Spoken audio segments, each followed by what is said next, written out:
The senator from Texas. Mr. President, the decentralized finance industry is in its infancy. It is a new technology in the digital asset space which enables two individuals to exchange cryptocurrencies without a third party sitting in between them. Though that sounds straightforward, the technology holds potential for technological and financial innovation that we're just beginning to explore. In that sense, DeFi is a microcosm of the crypto revolution, which is unleashing innovation and economic growth, and indeed personal liberty. I think of my home state of Texas when it comes to cryptocurrencies. Texas is becoming an oasis for Bitcoin and for cryptocurrency worldwide. In Texas, we have abundant, low-cost energy, and as the energy capital of the world, Texas has both the expertise and the ethos of Texas. You know, the Lone Star State was founded by a bunch of wildcatters who were guys with fourth-grade educations who began drilling holes in the ground. And one after the other, they became the richest men on earth. That's Texas, the spirit of Texas, and that is the spirit of crypto as well. So what is the rule that Congress is in the process of repealing? At its core, DeFi was designed to allow individuals to freely buy, sell, and exchange digital assets without reliance on third-party intermediaries. It is ironic, therefore, that in the final hours of the Biden administration, the IRS finalized a new rule attacking America's cryptocurrency industry, and more specifically, DeFi. Under the gross proceeds reporting by brokers that regularly provide services effectuating digital asset sales, that's a mouthful, the Biden administration expanded the definition of, quote, broker to include the software developers who create DeFi software, protocols, technology, and so on. They defined coders, computer programmers, as brokers. The IRS rule is untenable on its face. These software developers, they never touch any of the cryptocurrency being exchanged. DeFi interfaces are neutral technological tools, not financial intermediaries. They do not facilitate transactions. The Internet, the Infrastructure and Jobs Act could not have been intended for software developers to be classified as financial intermediaries for the simple reason their software never holds or controls user funds. In fact, Mr. President, the rule is not just ironic, but it's incoherent. The software these developers are creating is designed to facilitate crypto exchanges between two individuals without a third party in between. What we have here is software developers, not brokers, developing software to facilitate peer-to-peer exchanges without brokers. That's the entire point. If left in place, this rule would undermine innovation by turning developers into brokers and through reporting requirements that are incredibly onerous for crypto startups to meet. Those developers would inevitably go overseas instead. If we were to allow this rule to stand, we would be handing China the opportunity to tighten its grip on the digital asset industry, stifling innovation, economic freedom, and financial sovereignty. In that sense, this issue isn't just about crypto. It's about stopping unchecked federal overreach. The federal government can do a lot of damage to crypto if the government screws it up. The requirements, in turn, would risk the privacy of millions of Americans because software developers would be required to collect the personal information and pass it on to the IRS. Just for emphasis, Mr. President, This rule would compel DeFi developers, people who are creating cutting-edge technology to enhance the privacy of Americans, to collect, to store, and to report personal identifying information of tens of millions of Americans, and then hand it over to the IRS, an agency with a long and well-documented history of mishandling sensitive taxpayer information. These are serious privacy and surveillance risks. The IRS has already proven to the American people that it cannot be trusted, and it's already demonstrated its reckless disregard for privacy. Just last year, a former IRS contractor was sentenced to 5 years in prison for disclosing thousands of tax returns and return information for high-ranking government officials and related entities and individuals. These private taxpayer files were stolen and subsequently leaked to the press. Indeed, DeFi is a powerful technology precisely because it undermines bureaucrat control over American citizens. The foundation of financial freedom is the right to engage in financial transactions without unnecessary government interference. The American people should be free to spend their money the way they see fit. Far too often, we're increasingly seeing and hearing the opposite: threats to individual freedom enforced through financial control. Banks are denying services to Americans because of their political belief or their line of work. We saw it first under Obama with Operation Choke Point, and we saw it again, tragically, under the Biden administration. These actions aren't just abuses of power, they strike at the very foundation of a free society. DeFi isn't controlled by Washington bureaucrats. Indeed, by design, it can't be. That's one of the many things I love about it. DeFi's non-custodial technology lets citizens hold and spend their own money securely without needing permission from some government-backed institution. It's no wonder the Chinese Communist Party hates crypto in general and DeFi in particular. China has already banned cryptocurrency within its borders because it operates beyond government control. And central governments hate that. And of course, the Chinese government is one of the most dystopian, authoritarian regimes in the world. And so they've made cryptocurrency transactions illegal because they view those transactions, they rightly view those transactions, as threats to their authoritarian power. So yes, every time we create a new ecosystem using something like DeFi, that's an ecosystem insulated from China, and it's an ecosystem that China views as a threat. And that's exactly why we must ensure that Americans have access to this technology.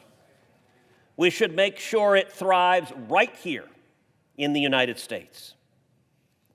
There's been a lot of talk on both sides of the aisle about supporting cryptocurrency. We now have an opportunity to deliver results for the American people. Earlier this afternoon, we cast the initial vote on moving to proceed to the CRA to repeal this rule, and I got to say I was incredibly heartened that 70 senators voted together in support of my legislation. 18 Democrat senators crossed the aisle and voted in support of repealing this ridiculous and abusive rule. That's a powerful statement. It's a powerful statement to Bitcoin and crypto, that Congress is not going to let Washington crush the innovation that is driving so much prosperity. I thank the 18 Democrat senators who crossed over, and on this final vote, I urge even more, come join us. I will say it is an interesting note, if you look at the list of the Democrat senators who voted with us, it is almost every single Democrat senator under the age of 60. There is a clear delineating line, and I think there's a reason for that. Let's stand on the side of innovation. Let's stand on the side of jobs. Let's stand on the side of prosperity. Let's stand on the side of freedom.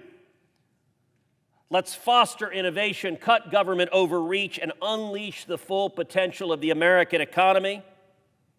Let's rescind this rule and let's unleash a resolution to undo a regulation about appliances, which was imposed by the Biden-Harris administration weeks after American voters had overwhelmingly rejected that administration and its policies, and which, if left in place, would increase costs and limit the options of everyday Texans and everyday Americans across our nation. Mr. President, after the election, President Trump and the new Republican Congress systematically moved in exactly the opposite direction, to decrease costs and to expand the options of Americans. Indeed, on January 20th, in his executive order on American energy, President Trump made it the policy of the United States, quote, to safeguard the American people's freedom to choose from a variety of goods and appliances, including but not limited to light bulbs, dishwashers, washing machines, gas stoves, water heaters, toilets, and shower heads, and to promote market competition and innovation within the manufacturing and appliance industries. What refreshing common sense that was missing from the previous administration. My resolution deals with a rule imposed by the Biden-Harris Department of Energy in December after the election, and which deals with what they described as the energy efficiency of non-condensing tankless gas water heaters, which millions of Americans rely upon in their homes.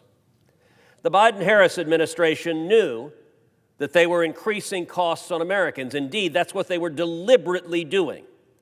They acknowledged that because of their rule, the cost of each affected unit would increase by at least $200. And industry experts say the true increase is double even that estimate.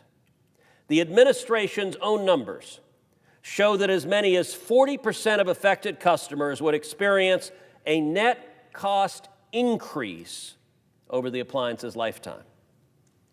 They didn't care. And it's worth discussing some of the reasons they didn't care about the hardship they were inflicting on hardworking American families, and why it is so important today for the Senate to pass my resolution to undo their actions. First and foremost, hypocrisy. The Biden administration believes in rules for others, but not for themselves, and conveniences for themselves, but not for others. This was an administration that believed in shutting down businesses and banning events all across the United States because of COVID, but exempting themselves and what they cared about. If you were at an Antifa riot, the COVID virus could not affect you. But God help you if you wanted to go to church. Clearly, everyone in the congregation was going to die of COVID that day.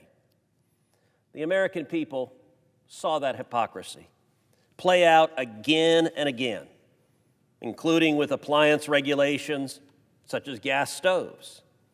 And indeed, the hypocrisy played out again with the water heater regulation that my resolution will overturn. Left in place, this regulation would force American consumers to either pay more for these heaters, or if they can't afford to pay more, to shift to less efficient models.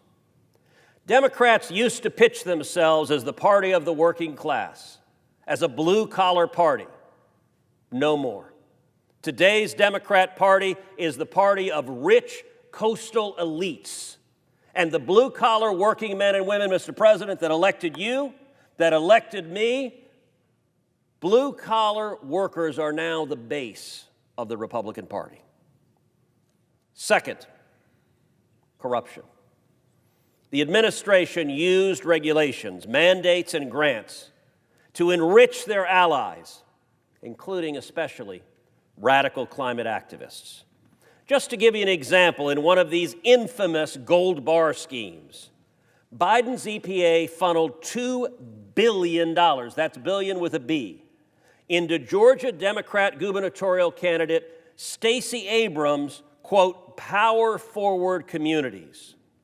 They said the money was going towards purchasing new home appliances for low-income families to help, quote, the decarbonization of homes. But that funding was only available to families who worked with power-forward communities after the grant was issued. Biden's very generous, taxpayer-funded gift went to Stacey Abrams' coalition in a brazen attempt to buy Georgians' votes. And third, power. For advocates of these regulations, limiting consumer choice is the point. It's a feature, not a bug. Their goal is to control the choices and freedom of Americans. I believe it should be you, the consumer, that makes those choices, not unelected bureaucrats in Washington. Last year, I spoke on this floor about a different Department of Energy appliance regulation. That regulation was about gas furnaces. It would have required over half of American households to purchase new furnaces, which they also didn't care about. Their goal was to target the natural gas industry. Mr. President, today's vote is about protecting such fundamental issues as fairness, consumer choice, and affordability. I strongly urge my colleagues on both sides of the aisle to vote yes, especially if you care about blue-collar workers, if you care about families struggling to make ends meet. Vote yes and vote to end this government mandate driving up the costs on Americans across this country. I yield the floor.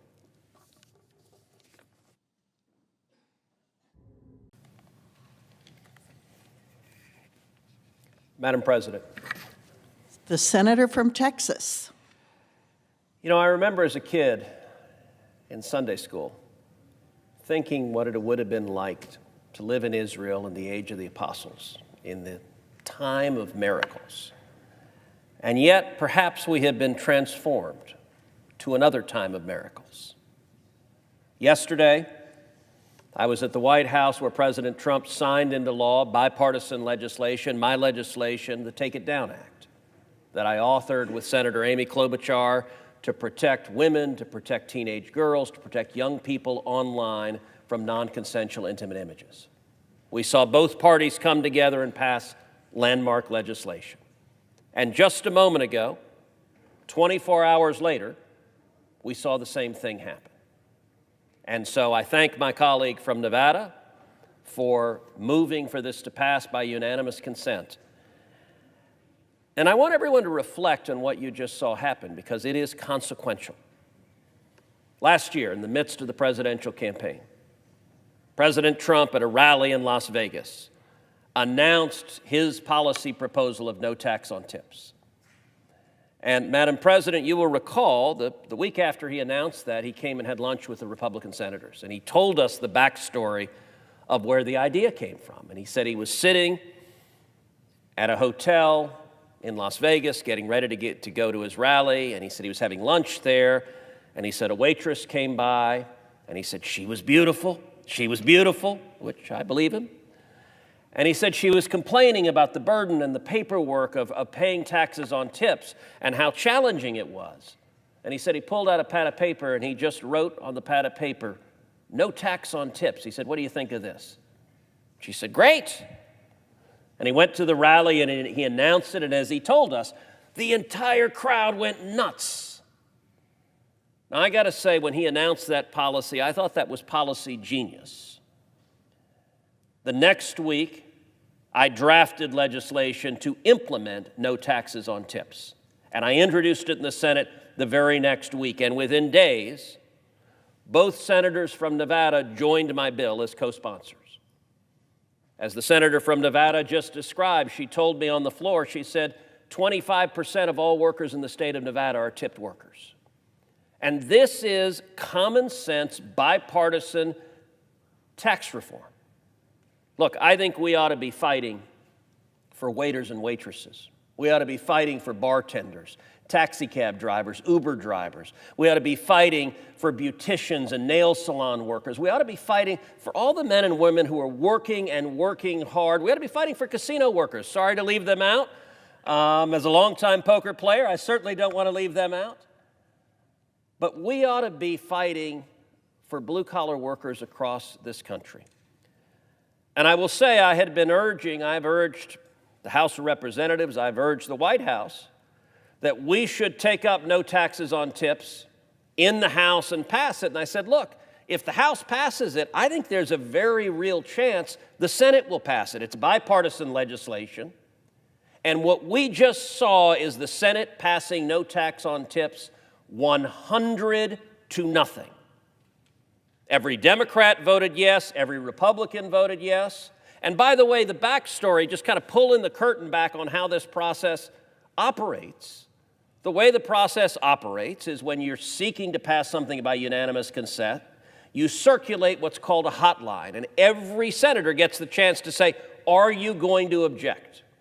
And on the Republican side, every senator said, nope, goodbye me. And on the Democrat side, every senator said, nope, goodbye me. And so this is now passed, and we are sending it to the House of Representatives. Here's the good news. With what we just saw now, the certainty that we will see no tax on tips become the law of the land, I think is very close to 100%. As the senator from Nevada mentioned, it is included in the House's One Big Beautiful Bill, and whether it passes freestanding or as part of the bigger bill, one way or another, no tax on tips is going to become law and give real relief to hardworking Americans. So I'm proud of what the Senate just did, and I commend Democrats and Republicans, even in a time of partisan division, coming together and agreeing on this common sense policy. I think that's terrific for workers in all 50 states. And with that, I yield the floor. Mr.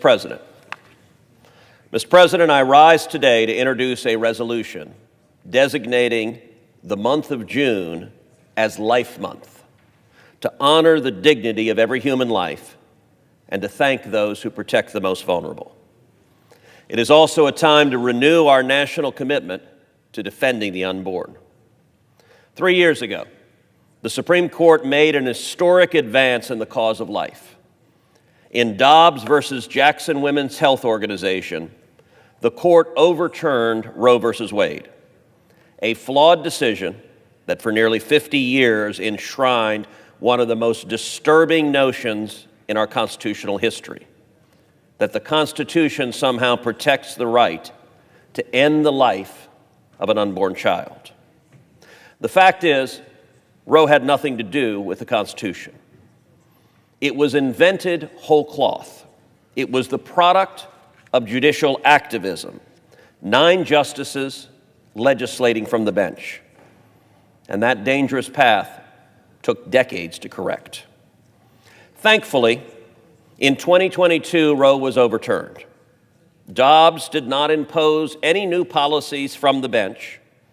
Instead, the task of protecting life falls where it always should have been, not in the hands of unelected judges, but in the hands of the American people.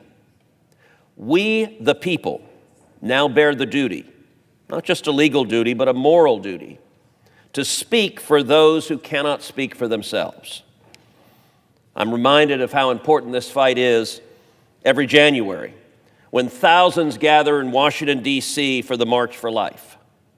People from across the nation come together and walk miles and miles and meet with endless offices and organizations on Capitol Hill to march for the unborn and the protection of life. They remind us that this is a movement of conviction, of compassion, and of courage. Walk into any pregnancy resource center in the country, and you'll see these values in action.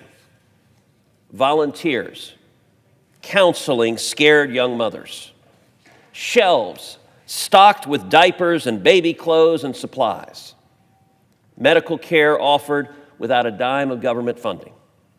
You'll find pastors and priests comforting families, foster parents opening their homes, and women who've walked through the pain of abortion using their voices to offer hope and healing. Life is not an accident, and it's not a coincidence. It is a joy and a blessing from God. Life is the foundation of every other right we hold dear. Without it, there could be no liberty, no prosperity, no pursuit of happiness. That's why defending the right to life is a serious responsibility. Designating June as Life Month is our way of saying that a just society is measured by how it treats the most vulnerable among us. Let June be the month when we recommit to the American ideal that every single life has dignity, every little boy, every little girl. There is no person who is beneath the law's protection. That we're a nation not of death, but of life. A nation that chooses life. And that is a cause to celebrate. Mr. President, I yield the floor. The 60-vote threshold having not been achieved, the amendment is not agreed to. Mr. President, I ask unanimous consent that it be in order for the following senators to be recognized to offer amendments, motions, or points of order. That the amendments be reported by number with no amendments in order prior to a vote in relation to the amendments or motions. Blackburn, Cruz, number 2602, Blackburn, number 2814, Rosen, number 2717, Kennedy, number 2790, Hickenlooper, number 2719, and Shaheen, number 2564. Without objection.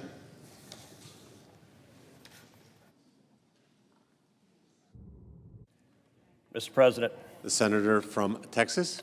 I call up Amendment 2602 and ask that it be reported by number. The clerk will report.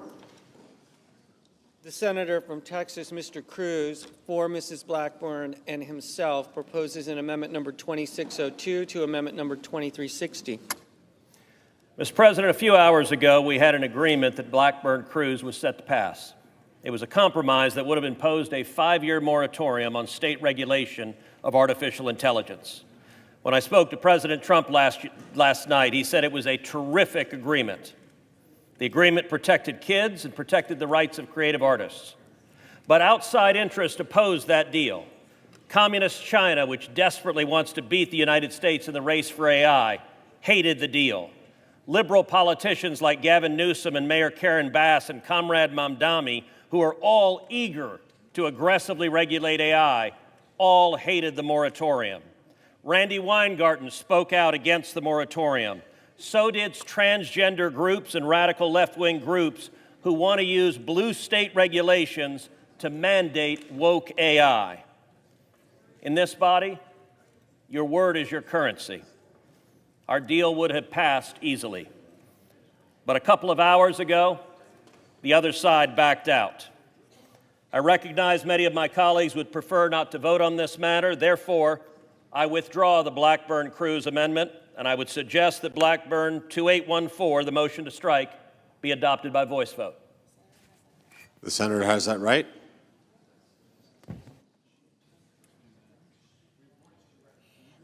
Mr. President. I recognize the senator from Tennessee. Thank you, Mr. President. Yes, indeed, there was problems with the language that was in this amendment, and I regret that we weren't able to come to a compromise that would protect our governors, our legislators, state legislators, our attorney generals, and, of course, House members who have expressed concern over this language. I appreciate that we are going to withdraw this one, and I would like to be recognized. And you'll call 2814. Yeah. I would like to be recognized on my amendment 2814 and ask that it be reported by number. The clerk will report. The senator from Tennessee, Mrs. Blackburn, for herself and Ms. Cantwell, proposes an amendment number 2814 to amendment number 2360. Thank you, Mr. President. I do want to thank Senator Cruz for the work and the time that he put in trying to find a resolution to this issue. I do appreciate that. But what we know is this body has proven that they cannot legislate on emerging technology. It is frustrating. We have not passed online privacy. We have not passed the No Fakes Act, the Copied Act. There are all of these pieces of legislation dealing with AI that we haven't passed, but you know who has passed it? It is our states. They're the ones that are protecting children in the virtual space. They're the ones that are out here protecting our entertainers, name, image, likeness of broadcasters, podcasters, authors. And it is appropriate that we approach this issue with the seriousness that it deserves. And we have not reached a resolution on this. So therefore, I ask my colleagues to join me in striking Section 40012. Vote yes. Let's pass this bill. Let's get Senator's time has everybody expired. off to July 4th and a happy Senator's time has Independence expired. Day. I ask for the yeas and nays. Hold on.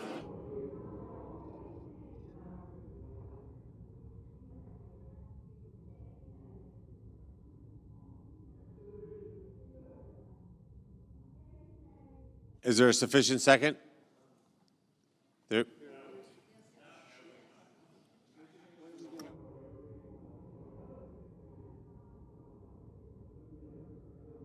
There appears to be.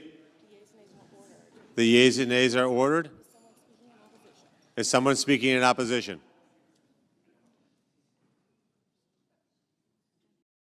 Okay. The question occurs on the amendment. The clerk will call the roll.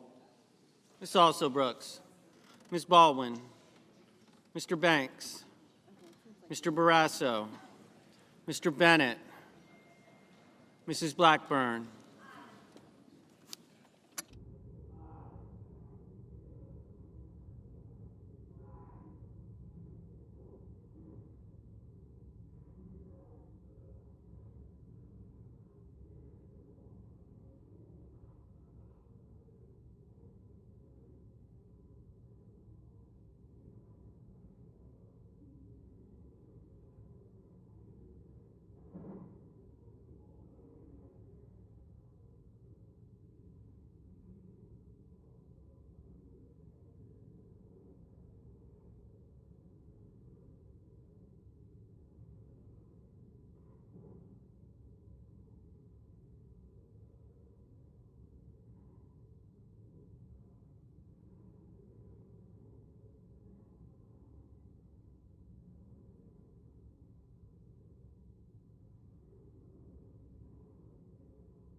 Mr. Blumenthal, Ms. Blunt Rochester,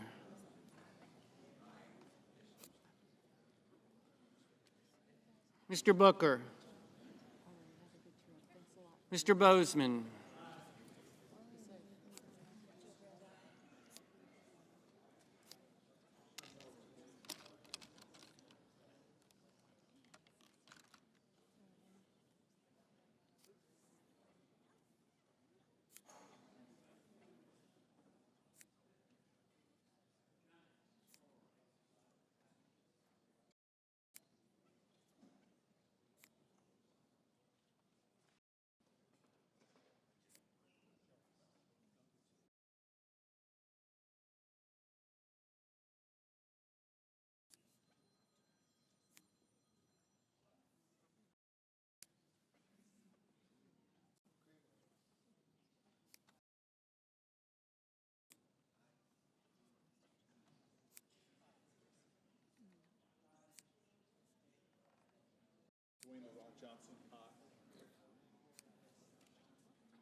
Mrs. Brett. Mr. Budd, Ms. Cantwell, Mrs. Capito, Mr. Cassidy, Ms. Collins, Mr. Coons.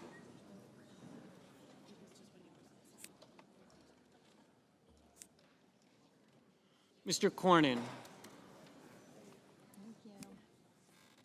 Ms. Cortez Masto. Mr. Cotton, Mr. Kramer, Mr. Crapo. Mr. Cruz, Mr. Curtis. Mr. Daines, Ms. Duckworth, Mr. Durbin. Ms. Ernst.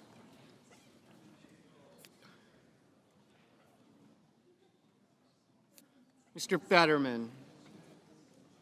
Mrs. Fisher, Mr. Gallego, Mrs. Gillibrand, Mr. Graham, Mr. Grassley, Mr. Haggerty.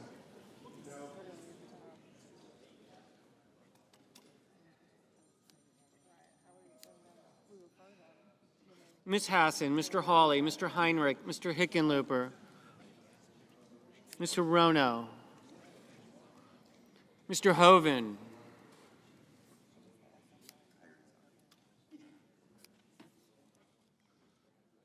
Mr. Husted, Mrs. Hyde-Smith, Mr. Johnson, Mr. Justice, Mr. Kane, Mr. Kelly, Mr. Kennedy, Mr. Kim, Mr. King, Ms. Klobuchar, Mr. Langford, Mr. Lee, Mr. Lujan, Ms. Lummis, Mr. Markey, Mr. Marshall, Mr. McConnell, Mr. McCormick,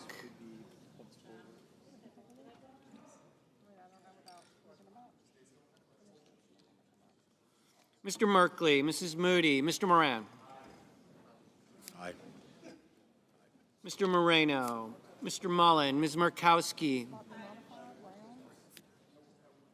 Mr. Murphy, Mrs. Murray,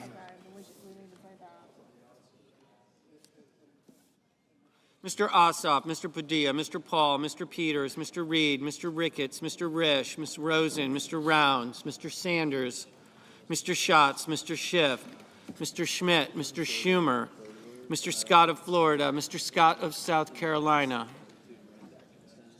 Mrs. Shaheen, Mr. Sheehy, Ms. Slotkin, Ms. Smith, Mr. Sullivan, Mr. Thune,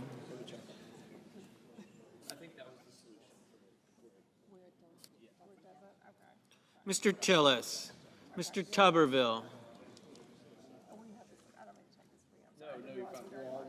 Mr. Van Hollen, Mr. Warner, Mr. Warnock, Ms. Warren, Mr. Welch, Mr. Whitehouse, Mr. Wicker, Mr. Wyden, Mr. Young.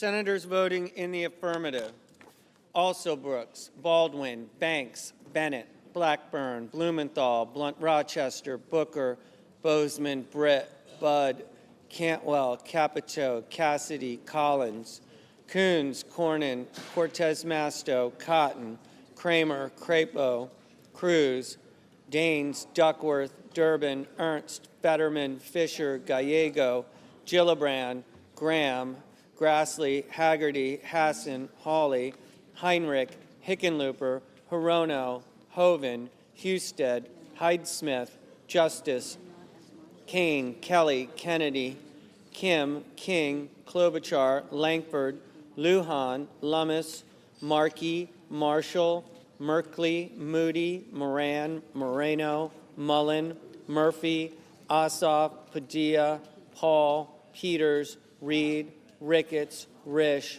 Rosen, Rounds, Sanders, Schatz, Schiff, Schmidt, Scott of Florida, Shaheen, Sheehy, Slotkin, Smith, Van Hollen, Warner, Warnock, Warren, Welch, Whitehouse, Wicker, Wyden, Young. Mrs. Murray? Aye. Senators voting in the negative: Curtis, Lee, Tillis. Mr. Tuberville? Mr. Tuberville? Aye. Mr. Johnson? Mr. Johnson? Aye.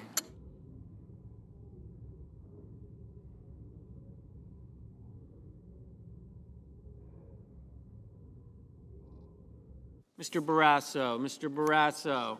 Aye. Mr. Lee? Mr. Lee? Aye. Mr. Curtis? Mr. Curtis?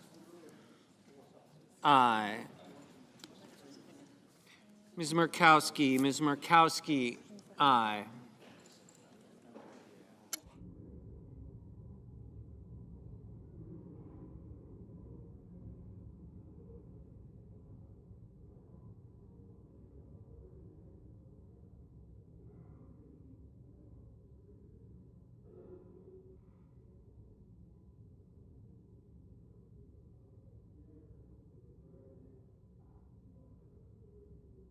Mr. Schumer? Mr. Schumer? Aye.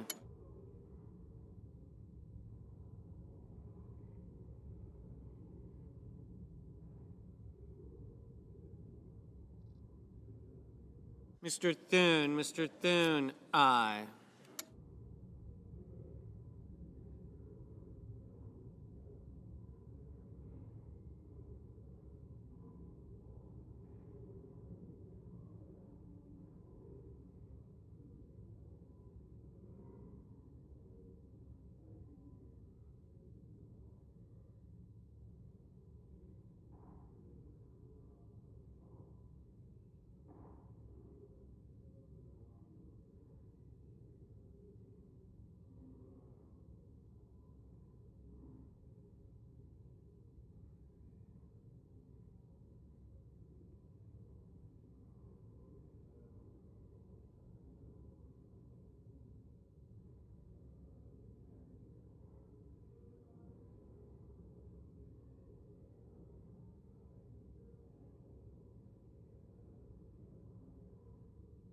Mr. McCormick? Mr. McCormick?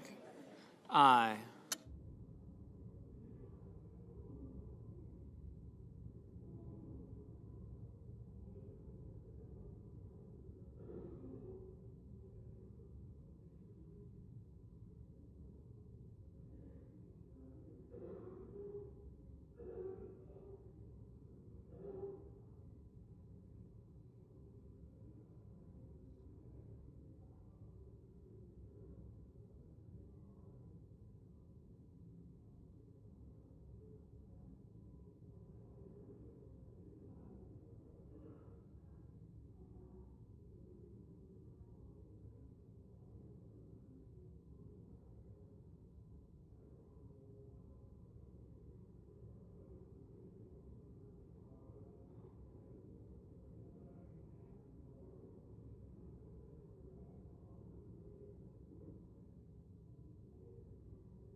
Mr. Sullivan? Mr. Sullivan?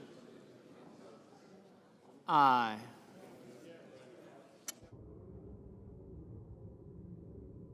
Mr. McConnell? Mr. McConnell? Aye.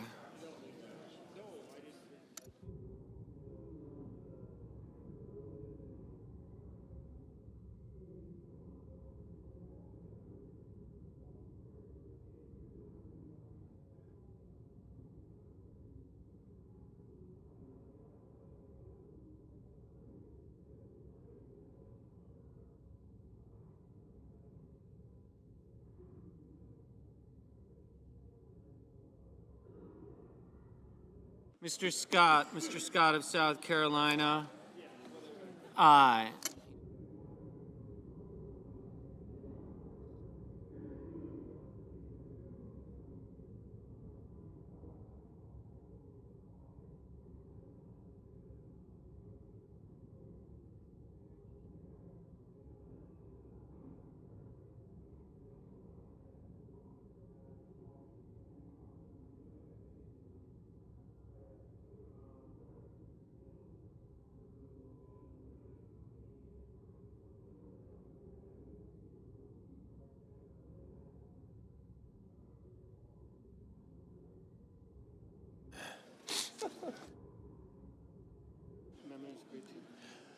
On this vote, the yeas are 99, the nays are 1.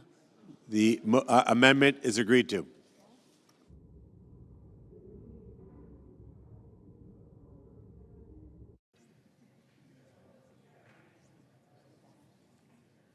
Mr. President, I recognize the senator from Nevada. thank you. I call up my amendment 2717, and I ask it be reported by number. The clerk will report. Senator from Nevada, Ms. Rosen, for herself and others, proposes an amendment number 2717 to amendment number 2360.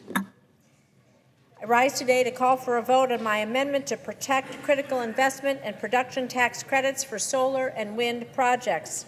For our nation to be truly energy independent and compete with China, we must be a global leader on the energy sources of the future, like solar and wind. But these projects just don't happen overnight. By the time many of these projects ready to come online, the tax credits will help make them financially viable will have expired because of this bill. This bill will kill the clean energy industry, costing thousands of good-paying jobs and raise energy costs for hard-working families. My amendment gives these industries the runway they need. I urge all of my colleagues to support this amendment. Thank you. I'll ask for the yeas and nays. I'm not sure who's going to yield. I'll yield. Mr. President, I recognize the senator from Idaho. Mr. President, going back to endless subsidies is not sensible energy tax policy. Allowing adversarial nations and the industries they unfairly subsidize to benefit from incentives intended to benefit Americans is doubly unfair. I urge my colleagues to vote no. I ask for the yeas and nays. Is there a sufficient second? No. There appears to be. The clerk will call the roll. Ms. Alsobrooks, Ms. Baldwin, Mr. Banks, Mr. Barrasso, Mr. Bennett, Kelly and Booker, Perdue, Warren, Berkeley, Ossoff, Markey, Kane? Yeah, got you.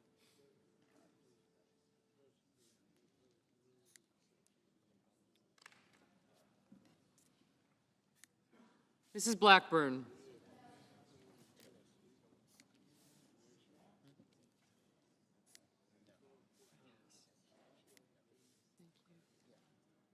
Cruz.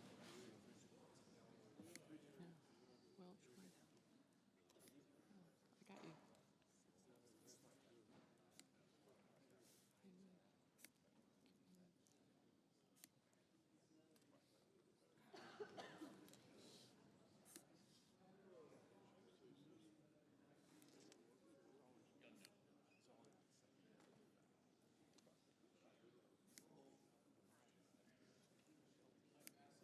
I got him.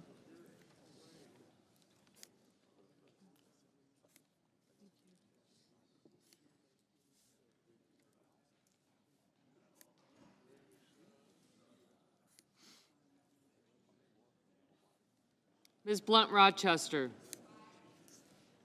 Mr. Booker.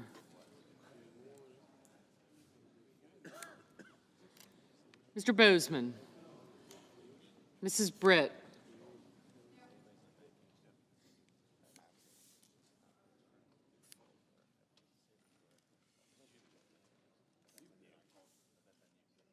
Mr. Budd, Ms. Cantwell, Mrs. Capito, Mr. Cassidy,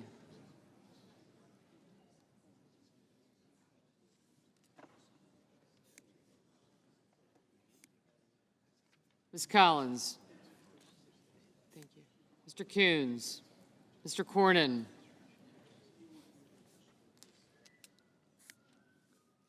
Ms. Cortez Masto, Mr. Cotton, Mr. Kramer, Mr. Crapo,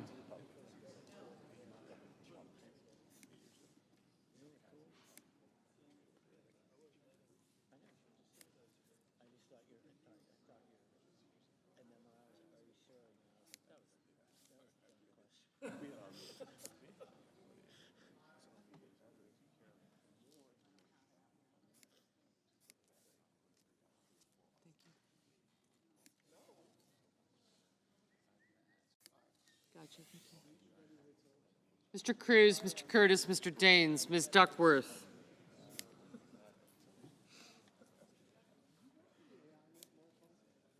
Mr. Durbin. Ms. Ernst, Mr. Fetterman.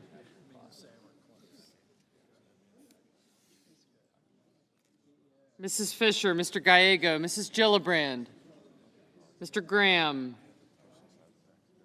Mr. Grassley, Mr. Haggerty, Ms. Hassan, Mr. Hawley, Mr. Heinrich, Mr. Hickenlooper, thanks, Ms. Hirono, Mr. Hoven, Mr. Husted, Mrs. Hyde-Smith, Mr. Johnson, Mr. Justice, Mr. Kane, Mr. Kelly, Mr. Kennedy,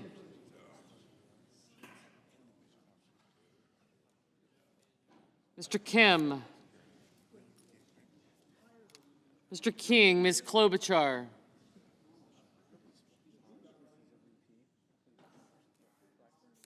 Mr. Langford, Mr. Lee, Mr. Lujan,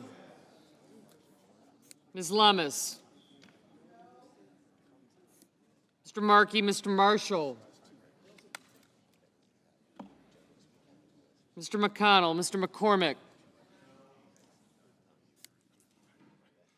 Mr. Merkley, Mrs. Moody, Mr. Moran, Mr. Marino,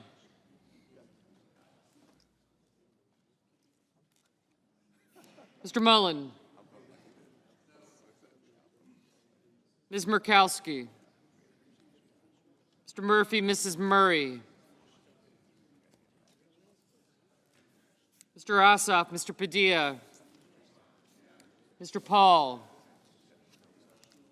Mr. Peters, Mr. Reed, Mr. Ricketts, Mr. Risch, Ms. Rosen, Mr. Rounds, Mr. Sanders, Mr. Schatz, Mr. Schiff, Mr. Schmidt, Mr. Schumer, Mr. Scott of Florida, Mr. Scott of South Carolina, Mrs. Shaheen, Mr. Sheehy,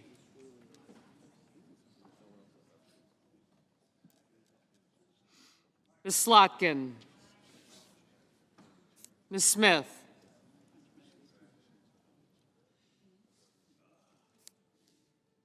Mr. Sullivan, Mr. Thune, Mr. Tillis, Mr. Tuberville, Mr. Van Hollen, Mr. Warner, Mr. Warnock, Ms. Warren, Mr. Welch, Mr. Whitehouse, Mr. Wicker, Mr. Wyden, Mr. Young.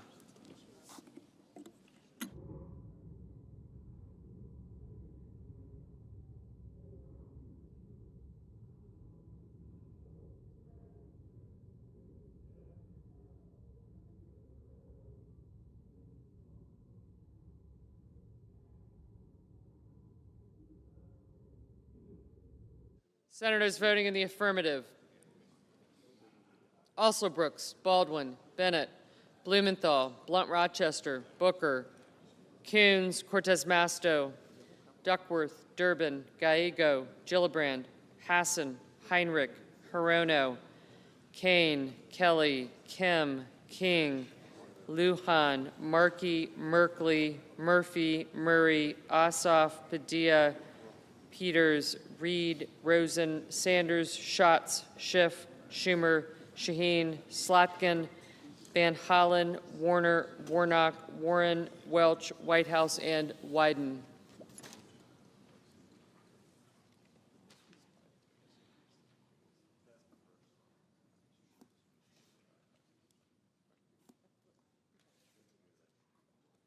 Ms. Smith, aye.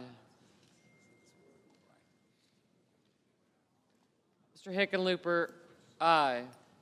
Senators voting in the negative: Banks, Blackburn, Bozeman, Britt, Budd, Cassidy, Collins, Cornyn, Cotton, Kramer, Crapo, Cruz, Curtis, Daines, Ernst, Fisher, Grassley, Haggerty, Hawley, Hoven, Husted, Hyde-Smith, Johnson, Justice, Kennedy, Langford, Lee, Lummis, Marshall, McConnell, McCormick, Moody, Moran, Marino, Mullen, Paul, Ricketts, Risch, Rounds, Schmidt, Scott of Florida, Scott of South Carolina, Sheehy, Sullivan, Tillis, Tuberville, Wicker, and Young. Mr. Fetterman. Aye. Mr. Barrasso. No. Ms. Murkowski. No.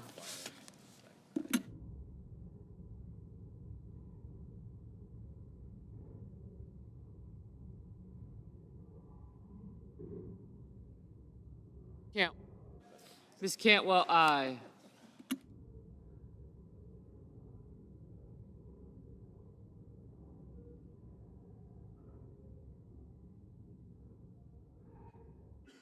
Ms. Klobuchar, aye. Mrs. Capito, no.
Mr. Thune, no.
Mr. Graham, no.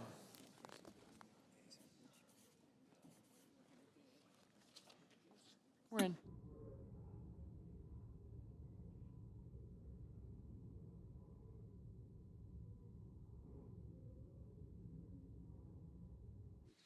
On this vote, the yeas are 47, the nays are... The senator from Texas. Mr. President, it is with profound sadness that I'm here with my colleague, Senator Cruz, to discuss the heartbreaking results of the catastrophic floods that occurred in our state in central Texas over the 4th of July weekend. As most Texans were sleeping on the morning of July the 4th, a 100-year flood event caused the waters of the Guadalupe River to rise an astonishing 26 feet in 45 minutes. and the loss of life was horrific.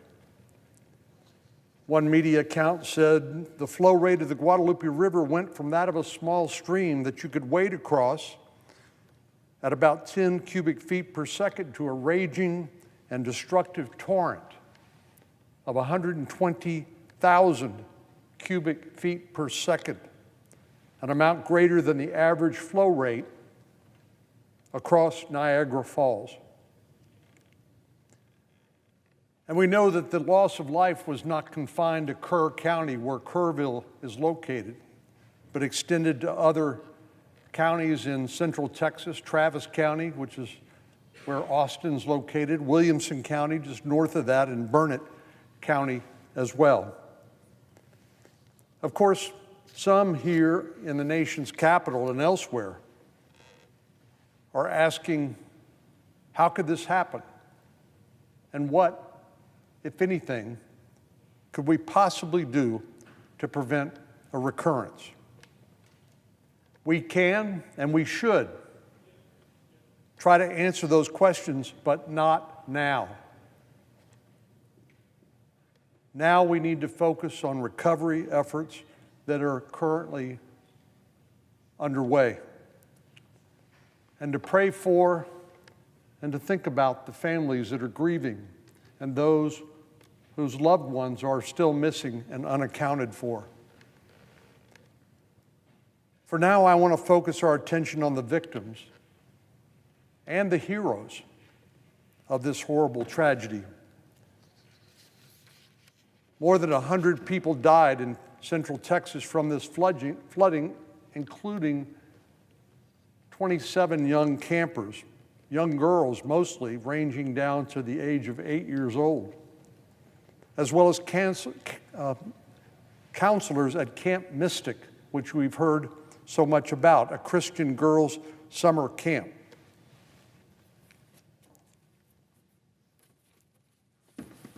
This is a picture of Camp Mystic that I took from a Department of Public Safety helicopter on Saturday morning.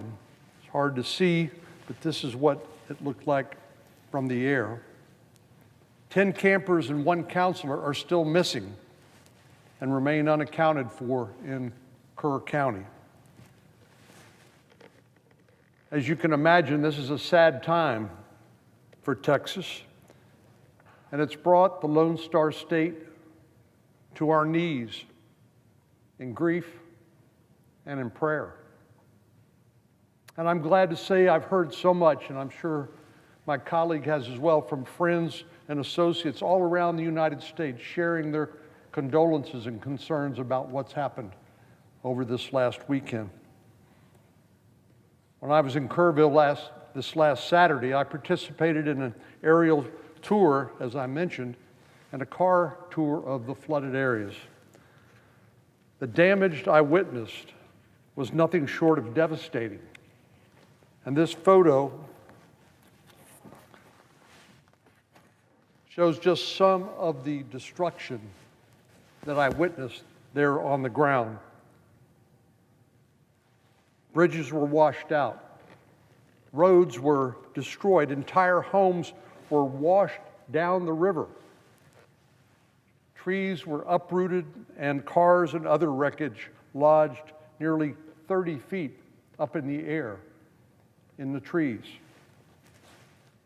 I joined U.S. Department of Homeland Security Secretary Noem, who was there representing the Trump administration, Governor Abbott, and Representative Chip Roy, whose district is where this incident is located, and other community leaders for a briefing and a press conference to discuss the combined government response to this disaster, from Washington, D.C. to the state to local officials.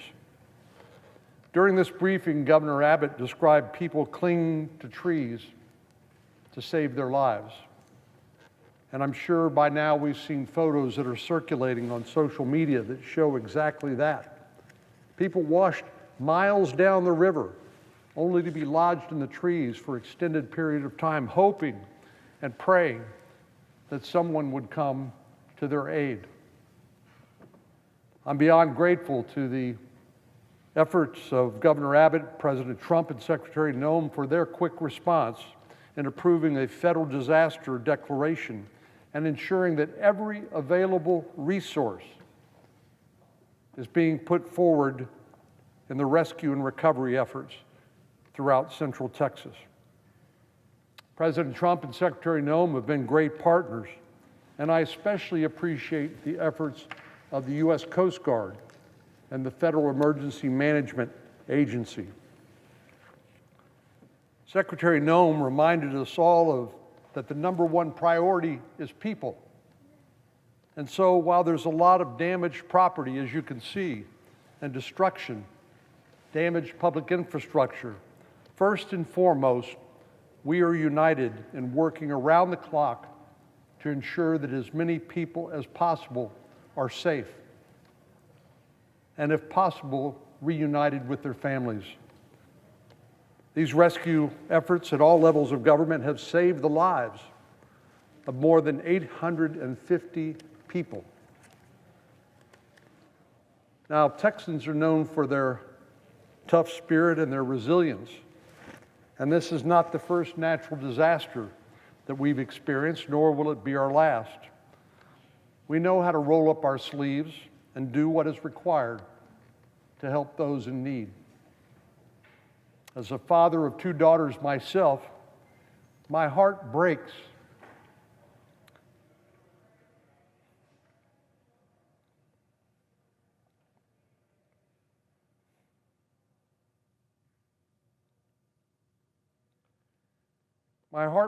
for all those who are grieving, and especially those who are holding out hope that somehow, some way, their loved one may still be found.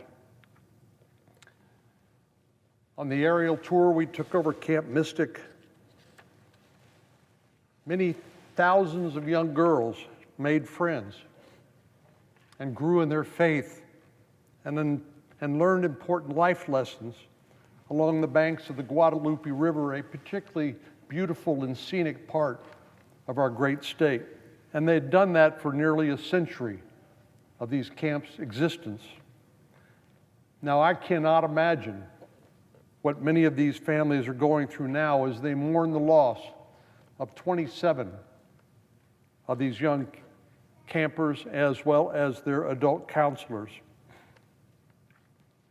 While we try to wrap our heads around this heart-wrenching disaster, we can find some solace, some encouragement in the bravery exhibited by the heroes, some of whom died to help saving these young girls. Among these is Dick Eastland, who was the director of Camp Mystic with his wife for many decades. Dick died while trying to save the lives of his young campers. Dick's grandson, George Eastland, described his grandfather as a hero, saying in a post on social media, "Although I'm devastated, I can't say I'm surprised. I'm not surprised that you sacrificed your life with the hopes of someone else's being saved." Another young man, Julian Ryan, lost his life while helping his own family, including a 13-month-old and a 6-year-old escape from their trailer home as it was being washed away. While he put his 2 small children on top of a mattress to safely float, he attempted to break a window, cutting an artery in his arm that bled profusely. He was unconscious before help could arrive, but he died shortly thereafter, making sure that his family would live. His sister said, "He didn't die in vain. He died a hero." These words could not be more true of Julian and of all those whose names and stories we don't even know, who selflessly gave their lives so that others might live. After another tragedy, up I-35 in the small city of West Texas, where Senator Cruz and I were a little over a decade ago, I remember a county commissioner, after the loss of many lives in an unexpected explosion there, he was quoted as saying, "Being a Texan doesn't describe where you're from. It describes who your family is." And that stuck with me and still sticks with me today. Because when things happen like this, as they invariably do, we all come together as a family. In the midst of such horrific tragedy, we can find hope and strength in the stories of those who gave their all to help their fellow Texans and the first responders who've miraculously saved 850 lives in high water rescues. One of those Coast Guard responders was a young man named Scott Ruskin, a rescue swimmer with the United States Coast Guard, who single-handedly saved nearly 170 people. He helped shuttle young girls from the wreckage to the helicopters that brought them to safety, often carrying two of them in one arm. Scott and people like him are true American heroes. First responders like him embody the spirit of patriotism and love and selfless sacrifice and service to their fellow Americans. The great courage shown by men and women like Scott, Julian, Dick, and others bring to mind the words of President Reagan back in 1981 during a Medal of Honor speech honoring Texas Master Sergeant Roy Benavidez for his heroism and courage during the Vietnam War. President Reagan said of the brave prisoners of war returning home, he asked, where did we find such men? We found them where we've always found them, in our villages, in our towns, in our city streets, in our shops, and on our farms. So, Mr. President, as Texans, we are all united in offering our prayers and support for all of the families who've lost loved ones and those who still remain unaccounted for. My wife and I, Sandy, will especially keep the parents grieving the loss of their precious children in our prayers. Mr. President, I would now invite the Senate to observe a moment of silence in honor of the flooding victims, their families, all who died, suffered injuries, or are still unaccounted for after these terrible floods.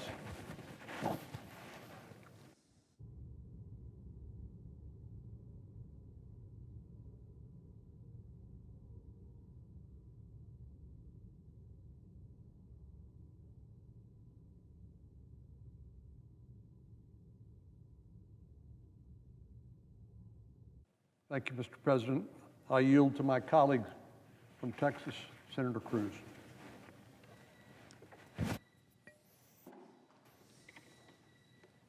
Mr. President. Senator from Texas. Mr. President, Texas is grieving. Our hearts are shattered by what transpired in the early hours of Friday, July 4th. In just a few hours, over 1.8 trillion gallons of rain fell upon Central Texas. The Guadalupe River, ordinarily a beautiful, peaceful, calm river, rose nearly 30 feet in less than an hour. The result was utter and complete devastation. As we stand here today, there are over 100 Texans confirmed to be dead. And that number is still expected to rise. We have 27 girls and counselors confirmed dead from Camp Mystic. And that number likewise may well rise. Mr. President, many in this body may not be familiar with the Hill Country where this happened. I want to tell you a little bit about it. The Hill Country is in Central Texas. I love every part of our great state, but I think the Hill Country is by far the most beautiful part of our state. As the name suggests, there are rolling hills, beautiful rivers. And for a century, the Hill Country has been a place where young people across Texas have gone to summer camps. There are some 40 summer camps just in Kerr County. And it has been a place where young girls, young boys go to make friends, to learn independence. Camp Mystic is one of the most storied camps in Texas. It is 100 years old, founded in 1926. For 100 summers, Camp Mystic has hosted girls. It's a Christian camp, and it trains young girls in teamwork and camaraderie, in independence, and it produces some of the most incredible friendships, lifetime friendships you have ever seen. Many Texas summer camps, at the end of what is often a month-long session, there's a closing ceremony that's typically 1 or 2 days. And I will tell you, it is an incredible thing to see Texas women coming back to these girls' camps, because you will regularly see a grandmother and a mother and a little girl, all of whom attended the same camp. It is a tradition that has stitched together thousands of Texans all across our great state. I will tell you, for me, this is not abstract or theoretical. This crisis hits very, very close to home for me. For a decade, my daughters have gone to camp in Kerr County, in Hunt, Texas. They've gone to camp just a couple of miles away from Camp Mystic. Just last week, my wife Heidi was in Hunt picking up my youngest daughter, Catherine. She picked her up for camp. It was a wonderful time. It was joyful. This week, hundreds of little girls were dropped off at camp this previous week to start their next session. And in the early hours of July 4th, the waters came rushing in and it cost their lives. I spent all of yesterday in the Hill Country. I met with first responders. I met with people who demonstrated extraordinary heroism. I met with people on the ground. When this flood first started occurring and we were getting reports of just how bad it was, within hours, I was on the phone to Texas Governor Greg Abbott. I was on the phone with Texas Lieutenant Governor Dan Patrick. I was on the phone with Nim Kidd, the Texas Director of Emergency Management. And then I called President Trump. And I told him, Mr. President, it's still early, but the reports we're getting of what's happening in Texas are utterly and completely devastating. This has the potential to have an enormous loss of life. And I said it is critical that we have every federal resource and asset. And Mr. President, I will tell you what President Trump told me. He said, Ted, whatever Texas needs, the answer is yes. And the federal government responded. In the hours after the flooding began, there were over a dozen helicopters in the air. Coast Guardsmen, National Guardsmen, Texas Department of Public Safety. They performed over 850 rescues.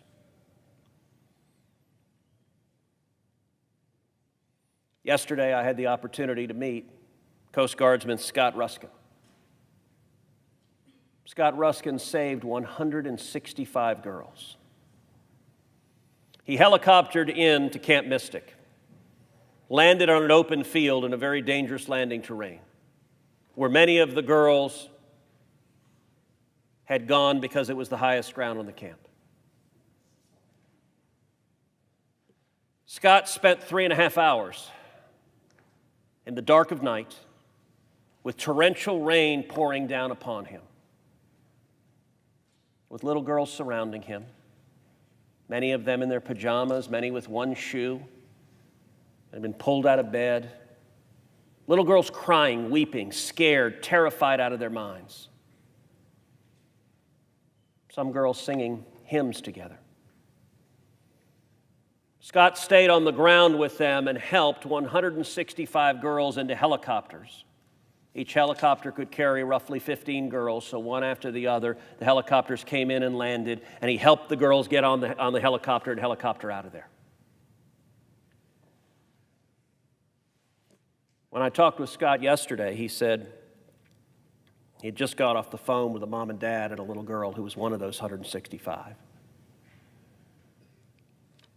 And Scott, like many Coast Guard swimmers, if you had the opportunity to meet Coast Guard swimmers, I've described them as a combination of a Navy SEAL and a California surfer. They're amazing. Coast Guard swimmers are some of the most incredible heroes we have. Scott told the press this week, he said, "I'm just a dude," which is very fitting for a Coast Guard swimmer, and it's what many of them would say. But he told me those parents were crying and saying, "You saved our daughter's life." And they said, "You held our daughter's hand as she was scared and as you helped get her on the helicopter." Yesterday, I went to Camp Mystic. I walked the grounds. Mr. President, it's the most horrible thing I've ever seen in my life. I've never seen devastation like this. The river sits, and yesterday it was quiet, it was beautiful. The Guadalupe River, I've floated on dozens of times. Guadalupe River, girls and boys go to swim, to canoe, to have fun. It was calm and peaceful yesterday. But the morning of July 4th, it rose with a ferocity that the cabins at Mystic, just about every one, was 8 feet deep in water. I could see the water line. Where it rose, it shattered out the windows. The force of the water pulled furniture out of the cabins. I cannot imagine the terror those girls experienced. One cabin with the youngest campers. It's called Bumble Inn. Had a sign on the outside with a picture of a bee. Outside that cabin were 17 lone white Latin crosses. On each one of them was written the name of someone who lost their lives. That entire cabin is either confirmed dead or missing. The names of those little girls, all third graders. 2 of those names are girls who go to school with my daughter, 3rd graders from Houston. One of them lived a block away from me in Houston. The final cross on the right has the name Dick Eastland, who was the director of the camp. He graduated from University of Texas 50 years ago. He's been running the camp for 50 years. And in the early hours of July 4th, he was driving his Suburban trying to rescue girls, and he drowned just a couple of 100 yards away from where I was in deep water. Given a lifetime of caring for young girls, it's not surprising to those who knew him that he gave his life, tried to save the lives of those girls. I'll tell you, I stood in front of those crosses and just wept. While I was there, there was a mom and dad who came and knelt in front of one of those crosses. They leaned over and kissed the cross. And the mom walked to the cabin and looked in the window. In the cabin, everything had been cleaned out by the force of the water. And she just stood there and wept. You looked across the cabin and there were multiple families. Moms and dads going through belongings. Throughout the camp, you could see footlockers with glittered names put on the footlockers. You could see pillows. You could see flip-flops and Crocs. You could see hundreds of stuffed animals. These were little girls. I tried to leave the families alone to respect their grief. I don't know how many of them were moms or dads who were collecting the belongings of their daughter who had lost their life. There were some girls who were walking around going through the belongings. I assume they were either campers who had survived or siblings of those who had lost their lives.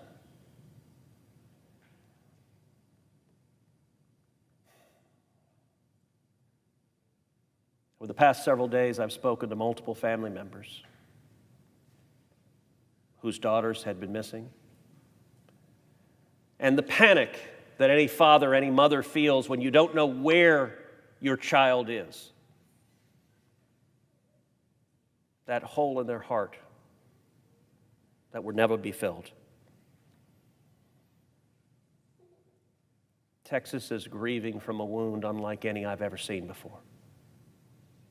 But, Mr. President, I also want to bring a word of hope. In the face of all of this despair, in the face of all of this suffering, we saw extraordinary acts of heroism. I've spent 13 years in the Senate representing Texas. Texas is a large state, 31 million people.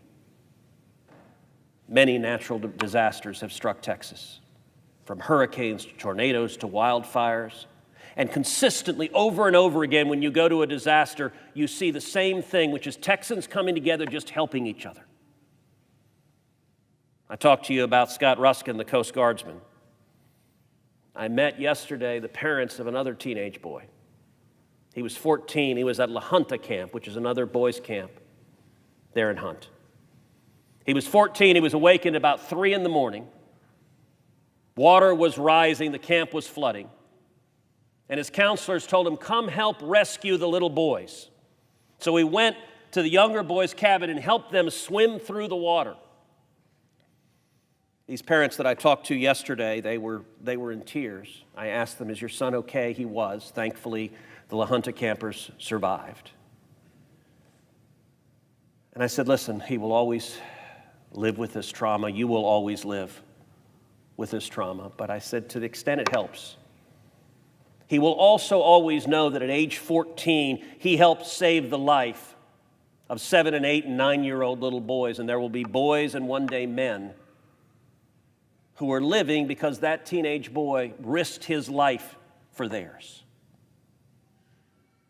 I heard another story of a counselor who was in water up to his neck, holding with both hands mattresses on the water. On top of both mattresses was a camper. All 3 of them survived.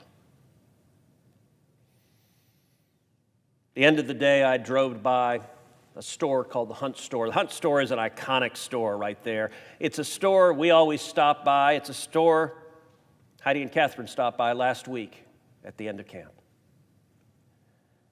The Hunt Store has been completely gutted. The floodwaters just cleaned it out. The sign up top that reads Hunt Store had been changed. And now it reads Hunt Strong.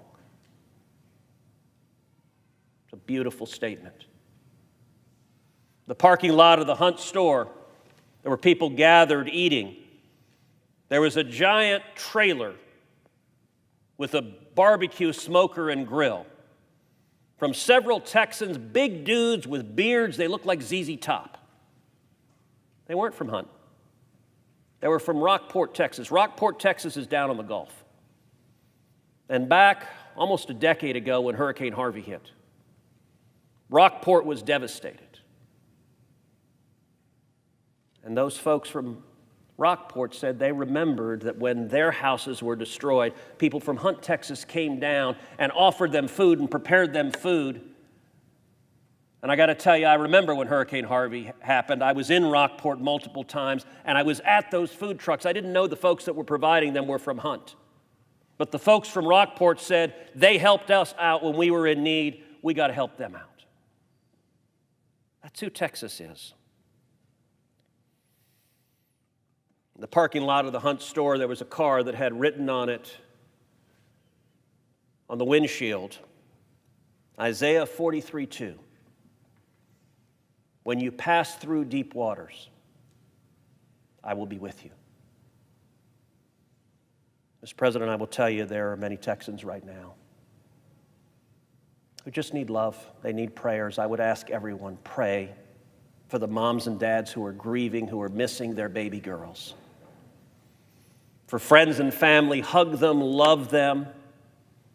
They need your support. They just need a shoulder to cry on. There's nothing you can say that will bring their babies back. Just down the street from the Hunt store is a church. It had in front of it a sign, free lunch and dinner, barbecue, all are welcome. And I got to say, that's a responsibility of the church, to care for those in need, to feed and clothe and help those who are suffering. The church should do that every day, but especially in the face of a crisis. Texas will come through this. Kirk County will come through this. My street at home, almost every house has a tree in front of it with a ribbon to mourn the girls from Camp Mystic. There was a video on the internet that was posted of a school bus full of girls from Mystic after the flooding. And they're driving along, and one of the girls is filming the disaster, the devastation along the side of the river. And the girls are singing hymns. They're singing Christian hymns, rejoicing. I have to tell you, Mr. President, if you can listen to those hymns, if you can see those girls singing those hymns and not be reduced to tears, I can't imagine that you can. Our state is hurting, but we'll come through. For all of our colleagues who have reached out and said, we love you, we're standing with you, thank you. We need that support. We will come through. And we will come through with the spirit of what is on the sign above the Hunt store. Hunt strong, Texas strong. We'll come through this together. Thank you, and I yield the floor. Thank you, Mr. Speaker. I yield 2 minutes to the gentlewoman from Texas, Ms. De La Cruz. Gentleman is recognized for 2 minutes. I thank the gentlewoman from Indiana for yielding her time. Today, Mr. Speaker, I rise with a heavy heart. We should not have to debate this legislation this evening. This legislation is the result of a horrific decision to assassinate a man of faith, a husband, a father, and a friend, Charlie Kirk. My heart aches for his wife, Erica, and their 2 beautiful, beautiful children, his loved ones, and all those who looked up to him, including my own 2 kids. They looked up to Charlie as well. My prayers are with his family and the entire Turning Point community who lost a leader and a friend. Charlie was taken from us in a cowardly act while exercising our most sacred American right, the right to free speech. He was sharing his values with young people on campus, inspiring them and debating them. A university that should be a safe place where ideas should be debated, not silenced. I am absolutely heartbroken over this evil act. I stand with many of my fellow Americans today mourning this deep, deep loss. I encourage my colleagues on both sides of the aisle to support this rule and the passage of the resolution to condemn the attack and honor the life of Charlie Kirk. May God bless the the Kirk family, and the entire nation who is mourning this deep loss. I yield back. Mr. President. Senator from Texas. Mr. President, I rise today to speak about Oswaldo Paya and, as I've done before, to urge this body to honor his legacy.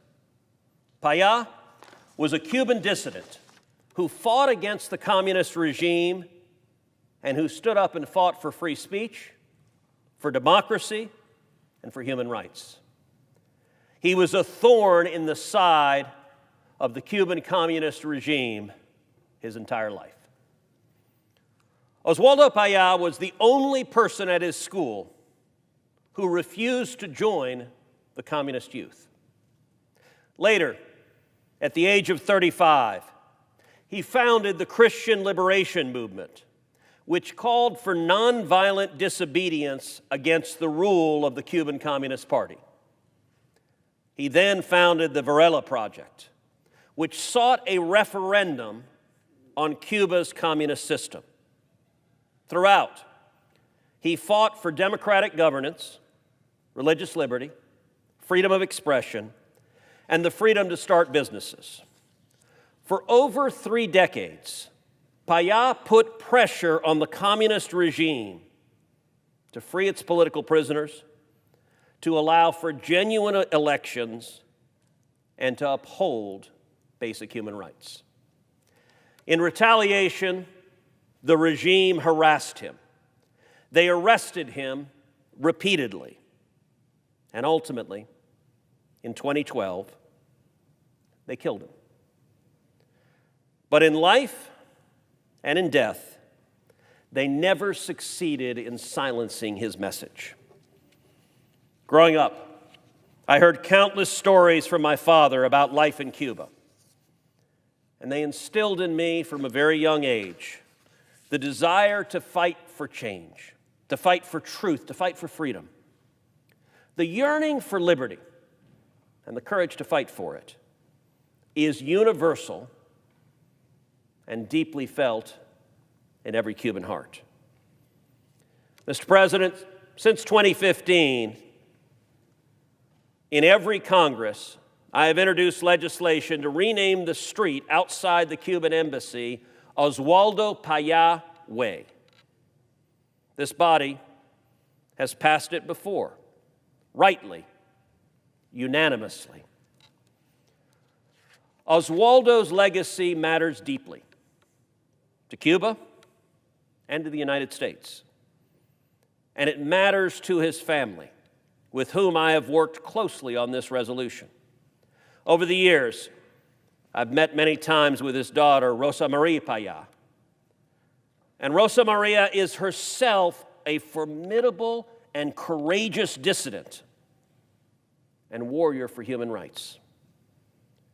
Renaming the street in front of the Cuban embassy would help preserve that legacy.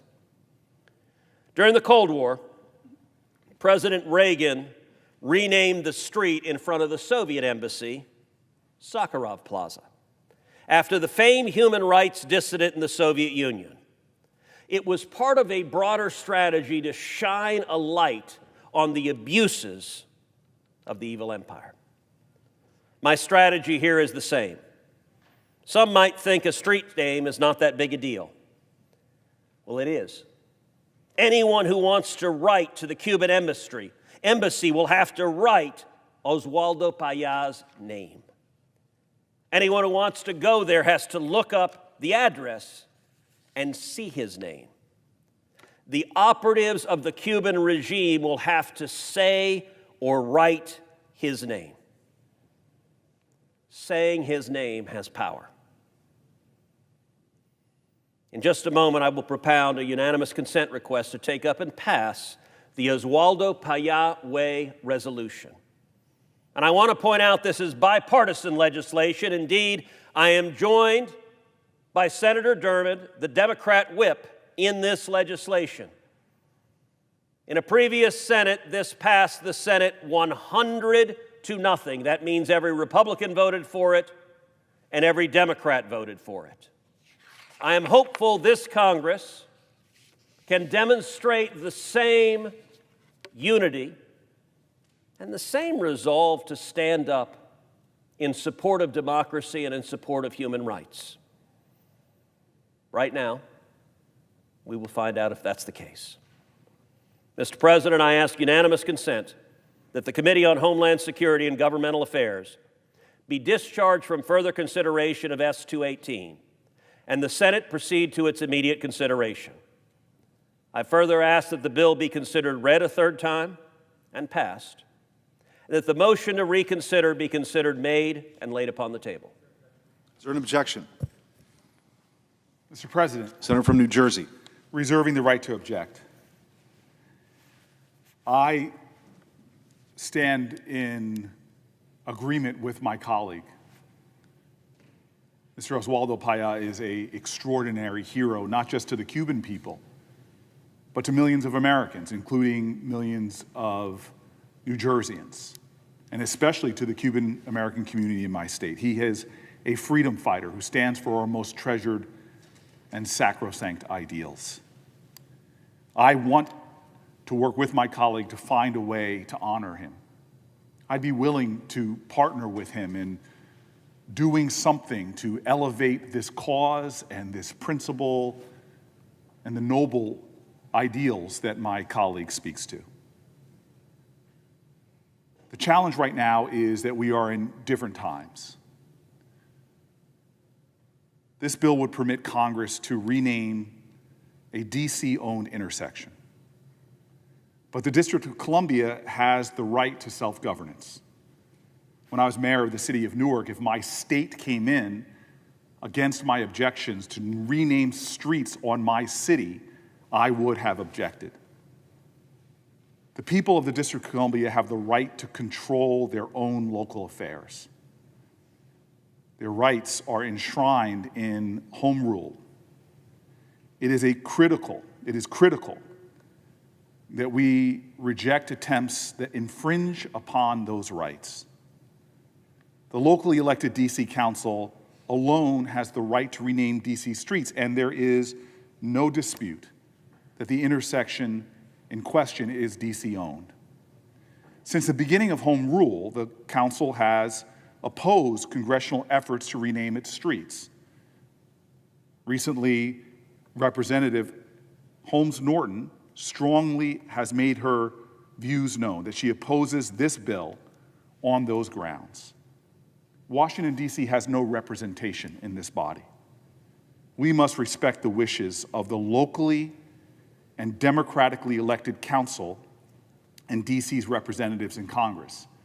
Indeed, these democratic ideals are what we are talking about right now. This objection is not about recognizing the courageous work of Oswaldo Paya. I will tell you, I have a deep reverence and respect, and I offer again, I will do anything I can to support the elevation of this hero, of this democratic light. Mr. Paya bravely fought for freedom and democracy in Cuba. He was killed due to his heroic work. I hope perhaps our Congress can appropriate resources to do something to honor this noble man and his ideals. I hope we can think constructively about what else we can do. His work should be recognized more by our nation. And I would support the DC Council, their elected representatives, if it decided through their democratic process to work with the senator and the Democratic sponsor to rename the street. My objection is simply right now about Washington, D.C.'s right to control their own local affairs. This objection is about home rule and self-governance. Now, it is true, as my colleague said, that this has passed through this chamber multiple times. But you would understand if D.C.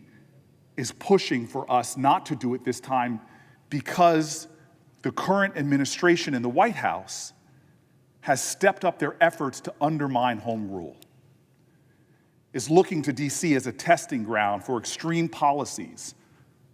The fact that D.C. has been deprived of statehood makes the people of the district feel even more vulnerable under this president to the policies of the administration. They are asserting in an even stronger way with me and others who feel a fidelity to the home rule ideals that we should take a stand now. We cannot make D.C. and its residents more vulnerable still by further eroding and encroaching upon the District of Columbia's right to self-governance. That is a sacrosanct ideal that our country has stood for. No taxation without representation. The ability to elect your governing officials and entrust upon them to make decisions for your community. It is under these principles and ideals, Mr. President, that I object, and it is with a sincere heart that I offer my colleague the willingness to work with him on other ways we might be able to bestow an honor on this extraordinary hero. Objection is heard. Mr. President, Senator from Texas. I must say the objection from my friend from New Jersey is deeply unfortunate. The remarks that he gave were unfortunately seriously in error. The senator from New Jersey suggested that it is only the D.C. City Council that has the power to do this. That is objectively false.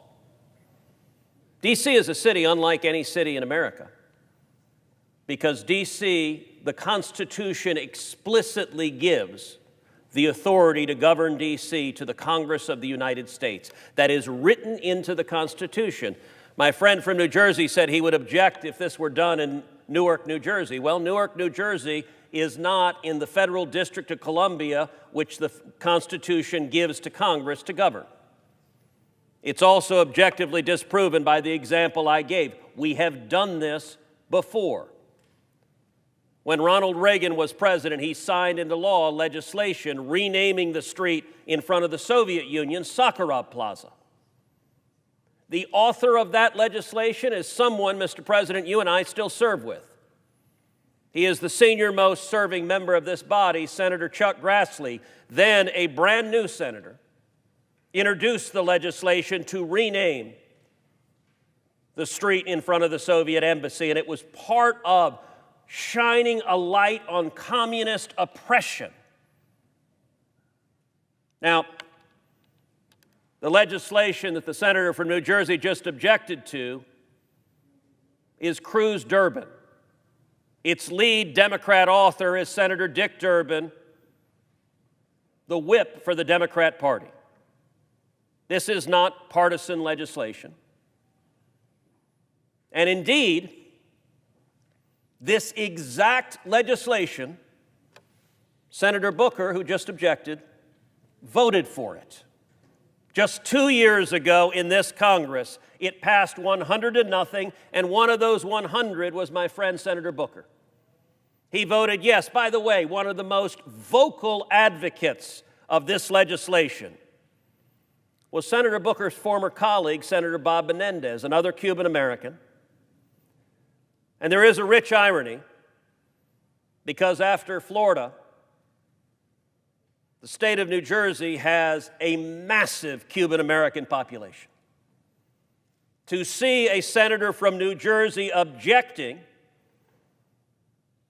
I know this is not his intent, but the communist government of Cuba is cheering right now because they do not want to acknowledge Oswaldo Payá. They murdered him, and they don't want to have to say his name. They don't want anyone to say his name.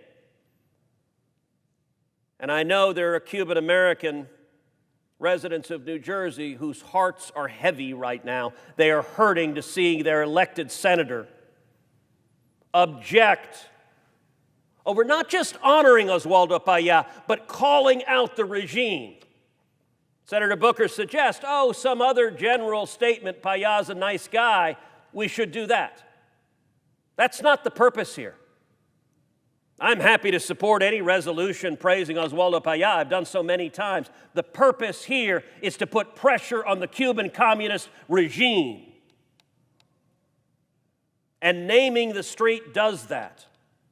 Now, Mr. President, as I pointed out, Senator Booker voted for this identical legislation just 2 years ago. This bipartisan legislation. That leads to the obvious question, what has changed? And one thing has changed: the residents of 1600 Pennsylvania Avenue. When Senator Booker voted for this bipartisan legislation, Joe Biden was the president. Today, Donald J. Trump is the president. And unfortunately, our Democrat colleagues have decided bipartisan cooperation is no longer something they're interested in.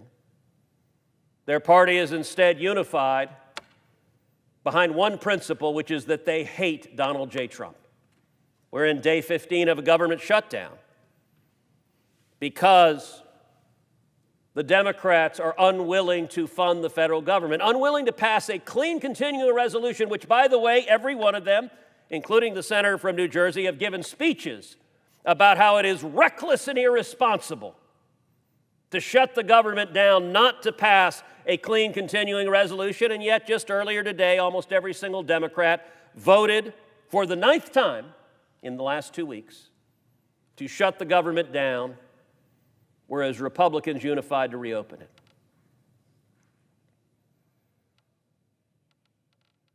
This weekend, there will be a rally in D.C. of left-wing radicals, the so-called No Kings rally.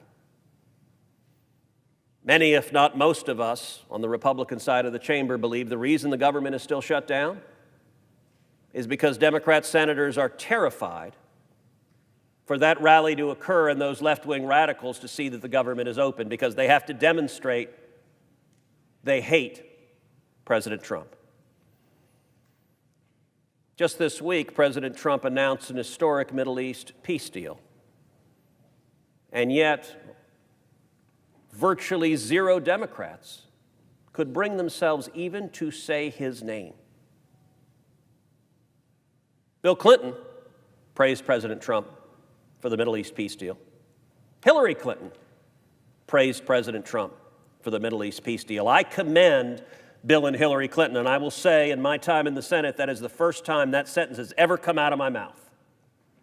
I commend Bill and Hillary Clinton. But why is it, indeed, Senator Booker put out a statement about the Middle East peace deal, that nowhere in it was President Trump's name to be found? I mentioned at the beginning of my remarks, there is power in saying his name. Just as the Democrats are terrified of saying the name Donald J. Trump in any way connected to anything positive,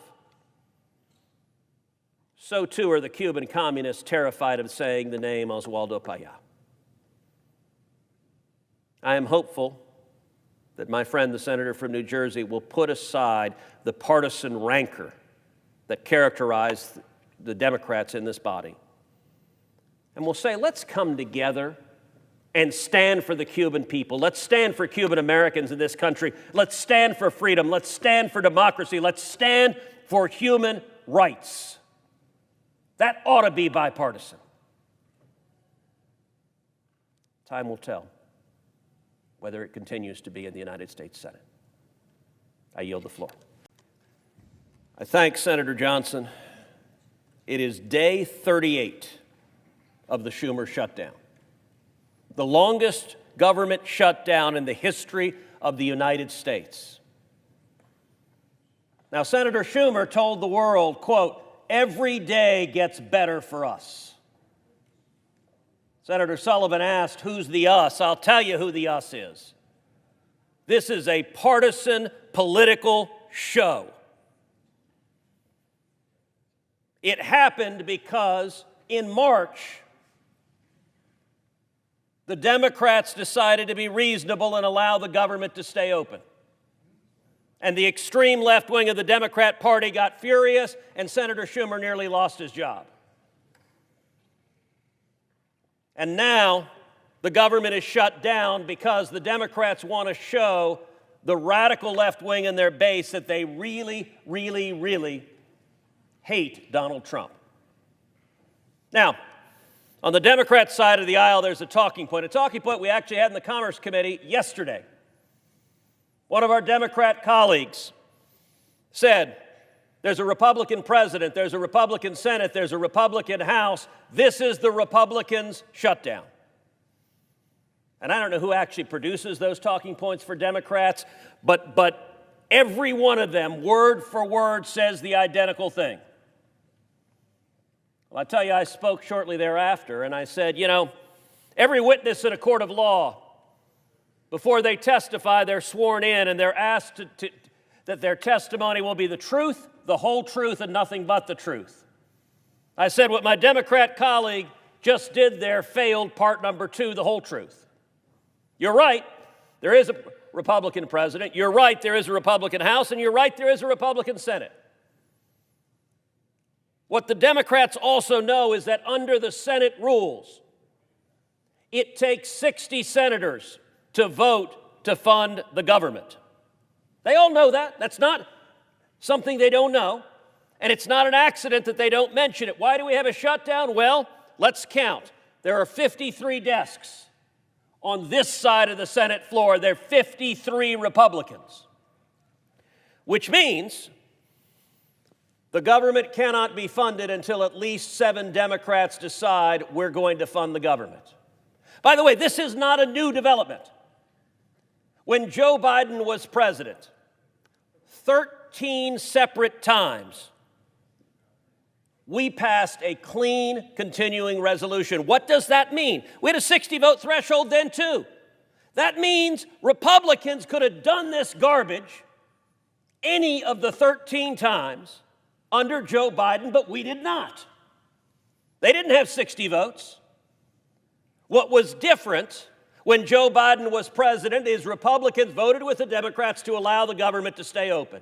And by the way, in March, the Democrats knew that was the responsible thing to do. It does not take much on the magic Google machine to get video of every one of these Democrats saying on TV, government shutdowns are reckless, they're irresponsible, they're wrong.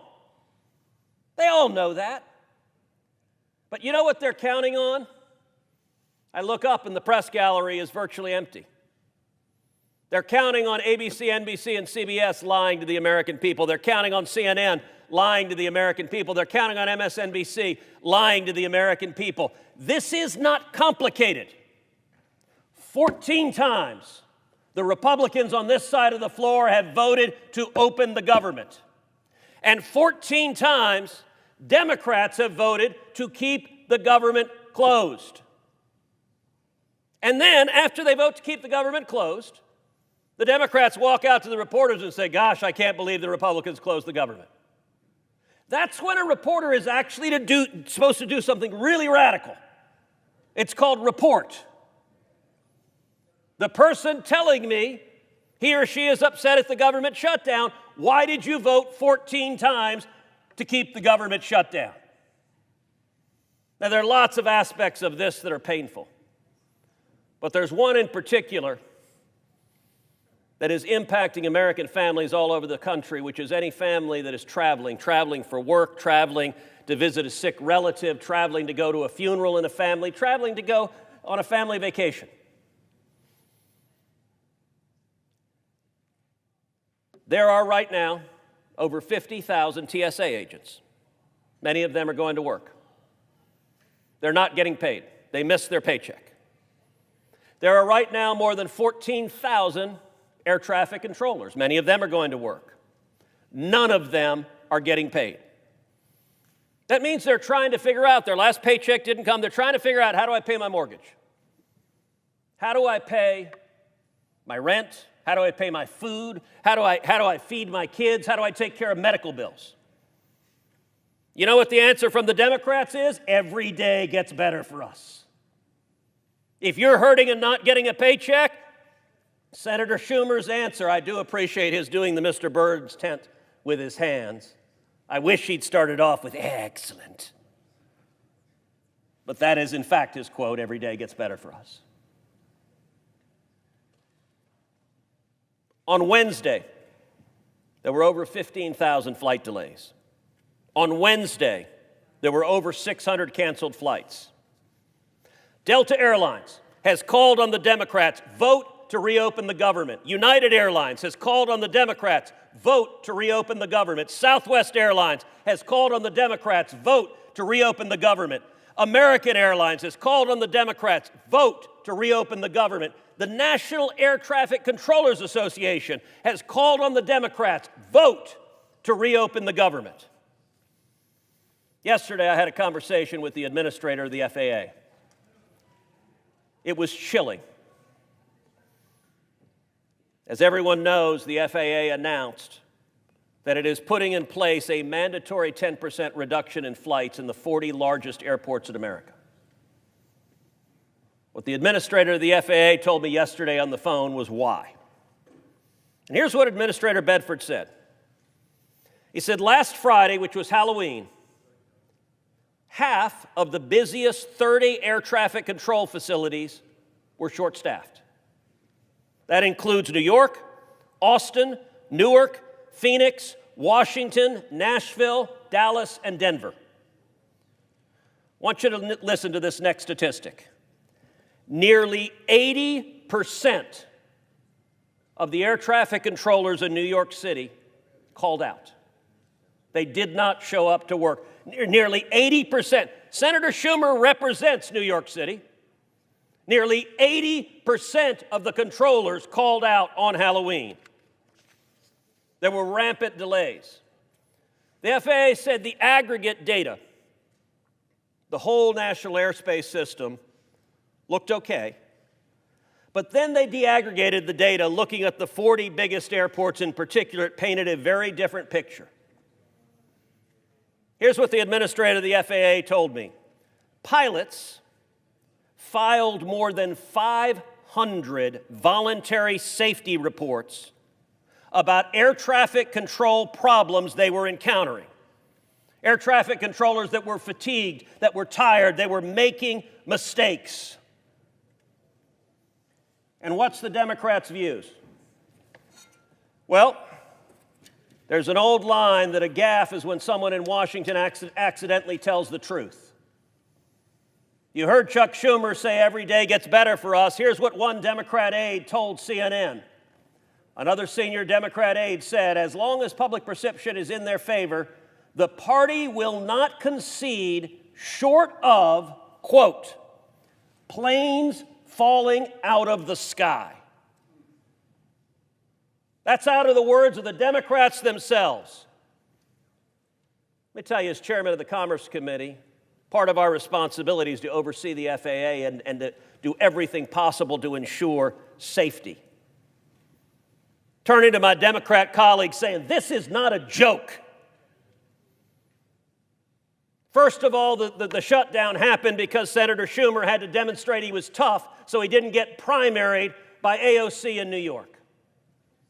Then the next threshold was the No Kings rallies. They had to show they were tough enough that when radicals were marching in cities across the country, they were as angry as the blue-haired, angry radicals.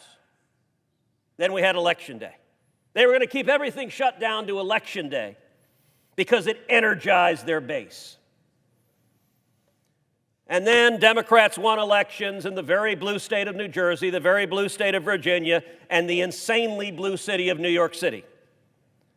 And suddenly Democrats said, holy cow, our really left-wing voters like it when we shut the government down. Are there any Democrats on that side of the aisle for whom responsibility matters? Or is every one of them proud to say, we will keep it shut down until planes fall out of the sky? God forbid that comes to pass. Over 500 voluntary safety reports about air traffic controllers. You got air traffic controllers driving Uber to pay their bills. And here's the good news. We can resolve it right now. Senator Johnson's bill that we will vote on in just a few minutes is very simple. It says any federal worker that goes to work will be paid. If you have to work, if you're a soldier, if you are manning the wall, keeping this country safe, you're being forced to work, you'll be paid. If you're a Border Patrol agent, if you're an FBI agent, if you're a TSA agent, and you have to work, you'll be paid. And if you're an air traffic controller and your job is literally keeping, Mr. President, your children and my children safe when they get on an airplane, you will be paid. And to those in the media who persist in repeating Democrat talking points, understand this. The vote right now, if we vote yes, the air traffic controllers will be paid. If we vote no, the air traffic controllers will not be paid. So every Democrat who votes no is saying we will not pay the air traffic controllers. What does that mean? There are roughly 45,000 commercial flights a day in the United States. The 10% reduction that the FAA has put in place will be roughly 5,000 flights a day that will be canceled. Now, if you assume 100 passengers are on each flight, I'm a lawyer, not a mathematician, so I'm going to make the math simple. 100 passengers, 5,000 flights a day, that is more than 500,000 Americans who will have their flight canceled each and every day the Schumer shutdown continues. More than 500,000. And millions more will have their flights delayed. So it's a simple choice. It is a simple choice. Do you want to pay the air traffic controllers or not? But I got to tell you, you better be ready to talk to your constituents who said, why was my plane canceled when I was going to see my sick mother? Well, because I, Democrat, voted against paying air traffic controllers. That's the answer. You won't like giving that answer. But I'll tell you what, that's a lot better answer than if you have to look in the eyes of someone whose family was killed because the Democrats get what they are explicitly asking for, which is planes falling from the sky. The Schumer shutdown, if you are a left-wing partisan Democrat, you say every day gets better for us. I'll tell you who us ain't. It ain't the American people, so do the right thing because every one of you knows it's the right thing. Vote yes, pay the air traffic controllers, and end this ridiculous shutdown. I yield the floor.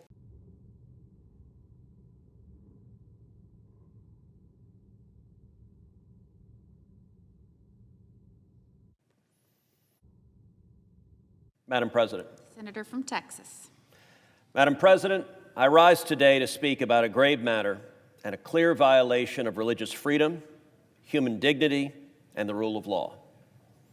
In China, Christians are fighting daily for their religious freedom against the Chinese Communist Party.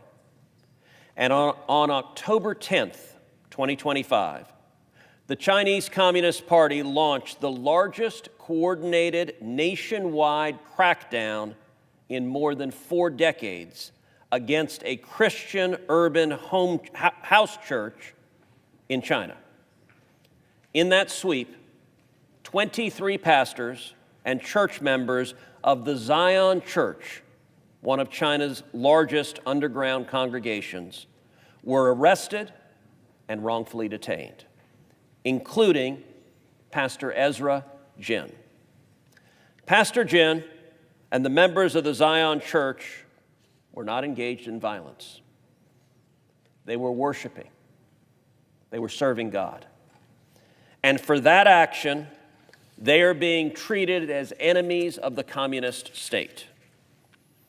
Last week, I introduced a bipartisan, bicameral resolution to condemn the abduction of Pastor Jin and the Zion church leaders and to demand their immediate release.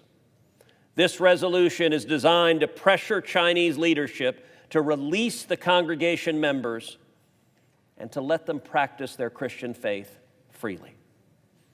It sends a message that faith is not a crime, and a government that fears its citizens' faith is nothing more than an oppressive tyranny. Pastor Jin's daughter and her husband, Bill, a native Houstonian, wrote about the CCP's persecution in the Washington Post this past week.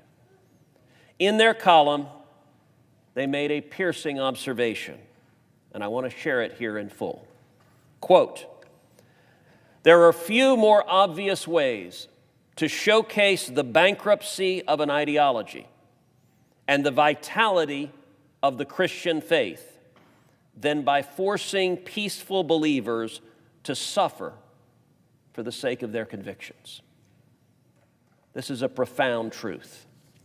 China, like other communist regimes before it, utterly despises the fact that there is and always has been a higher authority than the state itself. In its effort to bring every aspect of society under brutal government control, the CCP uses state power to drive fear into the hearts of its citizens. History has shown these tactics will fail, and the persecuted church will only grow stronger. The Apostle Paul reminds us that God gave us not a spirit of fear, but of power and of love. I know that that same spirit, one of power and of love, is what the church in China is fighting with.